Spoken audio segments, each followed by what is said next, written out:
আপনি যতই ভালো করে থাকেন চলেন বলেন না কেন, আপনি সমালোচনা থেকে বাঁচতে পারবেন। কিছু সত্য আছে, মানতে না চাইলেও মেনে নিতে হয়, বাস্তব। আপনি যতই ভালো করে চলেন, করেন, থাকেন, বলেন না কেন, সমালোচনা, বদনাম থেকে আপনি কখনো বাঁচতে পারবেন না। আপনি এর কাছে ভালো হলে দুইজনের কাছে আপনি খারাপ নিশ্চিত হবেন।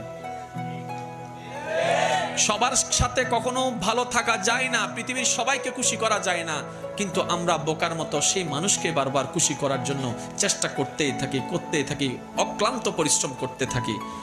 শ্রদ্ধার সাথে বলি, মানুষকে নয়, ওই মানুষের রবকে খুশি করার চেষ্টা করা দরকার।